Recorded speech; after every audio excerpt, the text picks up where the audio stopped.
dia, meu amigo e minha amiga. Que a paz de Deus, a alegria do Senhor esteja sobre a sua vida. Seja bem-vindo ao Devocional de Fé, esse podcast diário onde meditamos na Bíblia, a palavra de Deus. Você é muito bem-vindo para compartilhar todos os dias o Devocional e também nos acompanhar nas diferentes plataformas onde estamos. Além do WhatsApp, estamos também aí no Deezer, no Amazon Music, no Apple Music e também no Spotify. Você pode nos procurar nessas plataformas e acompanhar o devocional por ali. Também compartilhar com seus amigos. Tenho certeza que cada vez ele vai chegar mais longe. Estamos falando sobre essa revisão que precisamos fazer em nossas vidas de tempos em tempos. Eu estava ouvindo um testemunho de uma irmã esses dias e ele chamou muito a minha atenção. Nós estávamos numa reunião de oração e cada um estava contando um pouco do que Deus fez, dos livramentos, das bênçãos do Senhor. E ela nos contou o seguinte testemunho, que ela estava dirigindo seu veículo e que Deus livrou ela de um terrível acidente de trânsito. E aí ela contou o seguinte, que ela estava dirigindo o veículo numa rodovia e caiu algum objeto dentro do carro. Então ela estava olhando para a estrada e ela virou os seus olhos para baixo e ela foi tentar procurar aquele objeto. Ela tentou encontrar o objeto por alguns segundos. Ela olhou para baixo, colocou a mão no banco do lado. E aí o que aconteceu? Quando ela olhou para frente, ela estava em cima do canteiro que divide uma via da outra da rodovia. Sabe aqueles canteiros largos que tem no meio entre uma pista e outra nas grandes rodovias? Então ela estava em cima daquele canteiro, andando na grama. E o seu veículo já estava indo na direção de sair do outro lado e ela ia dar de frente com carros que estavam vindo na direção contrária. Ela ia invadir a pista contrária. Naquela hora, ela disse que Deus tomou ela porque ela é uma senhora de mais idade, ela mesma disse que não é uma pessoa com grandes habilidades na direção, mas naquela hora lhe veio a seguinte sabedoria: acelera mais e volta, faz uma guinada de volta para a pista. E porque ela disse que o natural dela seria frear, mas se ela freasse, como estava na grama, o veículo iria deslizar e iria assim atravessar a pista. Então ela acelerou de novo e virou a direção de volta na direção da pista dela e ela conseguiu voltar com velocidade, caiu na pista e continuou dirigindo. Obviamente depois ela parou o carro no acostamento e relaxou depois dessa situação extremamente desafiadora. Porém, o testemunho desta irmã me fez refletir sobre algumas coisas. Nós estamos andando no caminho com Deus, estamos andando na direção de Deus. Porém, muitas vezes, acabamos nos distraindo com coisas que tiram a nossa atenção da estrada, tiram a nossa atenção da direção que Deus quer que a gente vá. Então, um objeto caiu, isso pode ser um problema que aconteceu na sua casa, uma desilusão, um estresse, uma decepção. Isso pode ser alguma coisa que alguém fez contra você, ou até mesmo um benefício, uma bênção que você recebeu, uma oportunidade.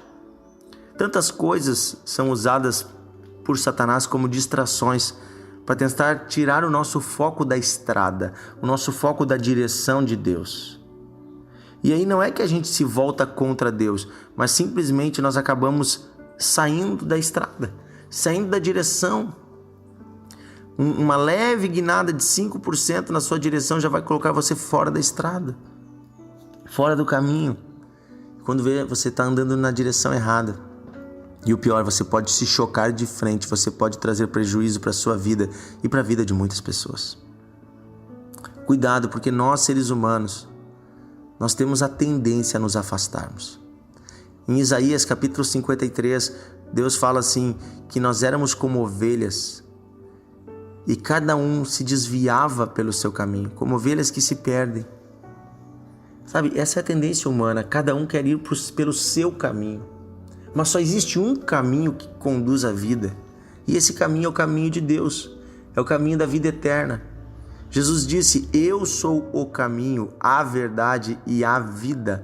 Ninguém vai ao Pai a não ser por mim, disse Jesus. Então não existe atalho, não existe outro caminho. O único caminho é Jesus. Mas tantas coisas tentam nos distrair. Tantas coisas tentam tirar a nossa atenção. Certa vez Jesus disse uma parábola sobre o semeador. Está no livro de Mateus, Evangelho de Mateus, capítulo 13, a parábola do semeador, onde Jesus fala de um homem que saiu a semear sementes no seu campo. E essas sementes caíram em diversos lugares. Algumas caíram na beira da estrada, outras caíram num solo rochoso, algumas caíram num lugar onde haviam outras plantas já plantadas, como espinheiros, mato, e outras caíram em terra boa, uma terra limpa. E aí Jesus vai falar que cada uma dessas sementes teve um destino diferente, apenas deu fruto aquela que caiu na terra boa, terra limpa. E depois Jesus explica essa parábola para os seus discípulos. O que cada uma dessas sementes representa? Todas elas são a palavra de Deus, que é semeada em todos os corações. E cada solo diferente representa um tipo de pessoa, um tipo de disposição diante de Deus, um tipo de atitude diante da palavra.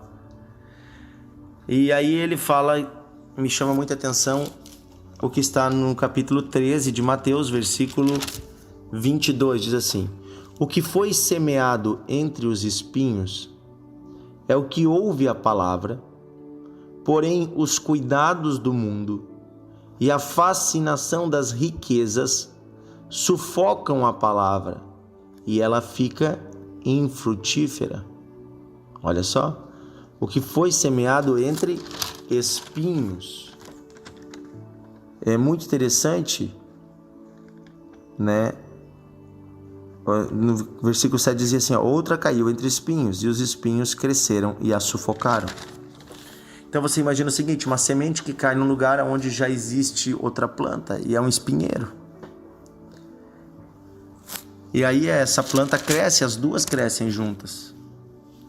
Mas na hora de dar frutos, essa planta que foi semeada não pode dar frutos. Ela até existe, ela continua viva, mas ela não tem frutos, porque a terra ela está sendo dividida entre duas plantas, o espinheiro e essa planta nova.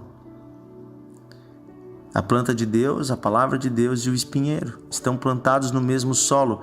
Então, quando cai a chuva, as duas raízes puxam a água e dividem a água. Os nutrientes também são divididos entre as duas, ou seja, o foco não é para um, mas o foco está dividido. E agora que o foco está dividido, os alimentos, os nutrientes do solo estão divididos, a planta até está viva, mas ela não produz frutos. E é disso que Jesus está falando, de pessoas, homens e mulheres como eu e você, que recebemos a palavra, mas muitas vezes estamos com o coração dividido. Nós temos a Cristo, mas nós também temos o espinheiro.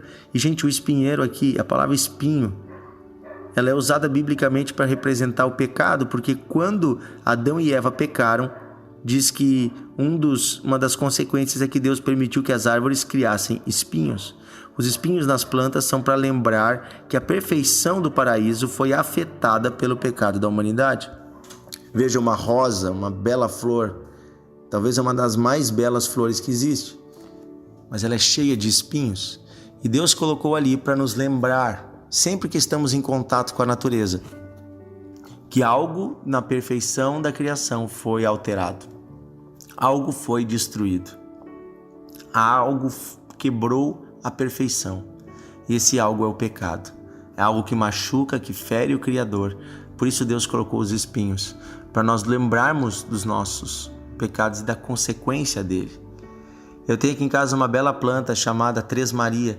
A Tresmaria é uma planta que ela é uma trepadeira e ela cria um arbusto lindo, e eu uso ele eu tenho 3 plantadas aqui e eu uso elas para cobrir os pergolados na minha casa. Que é a coisa mais linda. Mas é extremamente difícil de trabalhar com ela porque ela é cheia de espinhos. Ela dá uma flor linda, ela tem folhas lindas, mas ela tem muitos espinhos. E toda vez que eu vou trabalhar com ela, vou modelar elas, né? Elas me machucam bastante. É mais ou menos Deus quando vem trabalhar conosco. Nós acabamos ferindo Deus com os nossos pecados. Então, esta parábola fala a respeito desta vida dividida, e é uma vida que acaba não tendo frutos. Apesar de ter a palavra, de ter a planta, essa planta não tem frutos. Será que eu e você estamos deixando coisas deste mundo tomar o lugar de Deus? Tomar a energia da presença de Deus? É hora de botar nossa vida na balança. Aqui fala que os cuidados do mundo e a fascinação das riquezas sufocaram a palavra. Os cuidados do mundo, gente, é você ficar extremamente preocupado com as coisas dessa terra. E aí às vezes você vira escravo do trabalho, ou você vira escravo dos laudos médicos, ou você vira escravo da opinião dos outros ou de agradar os outros. E cuidado, quando você quer demais agradar as pessoas, você acaba desagradando a Deus. Porque aquilo que você busca agradar em primeiro lugar é o seu Deus. Então, se a sua esposa é o que você busca em primeiro lugar, acima de tudo agradar, é porque ela virou seu Deus. Você busca em primeiro lugar agradar o seu patrão, quem sabe ele virou seu Deus. Cuidado que você não esteja colocando outra coisa no lugar de Deus, outra pessoa, outro ser. Nossa família é uma prioridade, algo importante, depois da nossa comunhão com Deus. Primeiro lugar, eu e Deus. E eu estando cheio de Deus, eu vou ser o melhor pai, o melhor marido, o melhor trabalhador, o melhor patrão do mundo, porque Deus estando em mim, Ele vai me guiar para fazer o bem, para fazer o que é certo. Mas estas coisas dessa terra são todas passageiras. Então o meu amor não tem que estar nela, o meu amor tem que estar em Deus. Ama a Deus e ama o teu próximo. Não diz para nós amarmos o carro, a casa, o emprego, a empresa. Não, ama a Deus e ama o próximo. Esses são os mandamentos do Senhor. Então, quando o nosso amor está em algo que não é isso, tem algo errado. Primeiro, amar a Deus. Primeiro, ter comunhão com Deus. Ouvir a voz de Deus. Servir a Deus. E aí a sua vida terá frutos. Frutos são consequências da presença de Deus. São os frutos do Espírito. Mas também são frutos de arrependimento, de uma nova vida. E também são frutos para o reino de Deus, de vidas salvas, de pessoas transformadas à nossa volta. Nós vamos ver o resultado da presença de Deus. Amém? Coloque a sua vida na balança. Hoje, coloque a sua vida na balança. Que tipo de solo você é? Você é um solo bom e limpo ou você é um solo que tem muitas outras coisas plantadas junto com a palavra de Deus? Deixe Deus limpar, deixe Deus arrancar tudo aquilo que está tirando e fazendo sombra à palavra dEle. Que a palavra dEle esteja exposta ao sol do teu coração. Que ela dê muitos frutos dentro de você. Amém? Querido Deus e Pai, hoje colocamos o nosso coração na balança e pedimos, Espírito Santo, vem nos mostrar se tem algo tomando o teu lugar.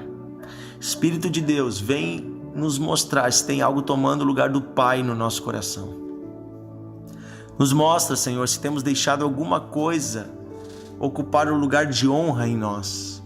Quem sabe uma mágoa, uma preocupação, um medo ou até mesmo um pecado. Nós não queremos nada disso, Senhor. Nós não queremos amar o mundo ou as riquezas ou o dinheiro ou o trabalho ou a saúde, amar qualquer coisa mais do que amamos a Ti. Sabemos que todas as outras coisas são consequências da Tua presença em nós. Te agradecemos porque o Senhor nos ama. Te agradecemos porque o Senhor está conosco e temos um novo dia para viver. E pedimos que nesse dia o Senhor guie os nossos passos. Limpa o nosso coração, Senhor, de tudo que não convém. Limpa o nosso coração, Deus, de toda armadilha que Ele mesmo pode ter criado, se vinculado, se apaixonado por coisas que não Te agradam. Nós queremos amar a Ti, Senhor, em primeiro lugar. E crer que as demais coisas serão acrescentadas. É isso que pedimos, Pai, em nome de Jesus. Em nome de Jesus. Amém. Que a paz de Deus esteja sobre você. Compartilhe o devocional e amanhã estamos juntos.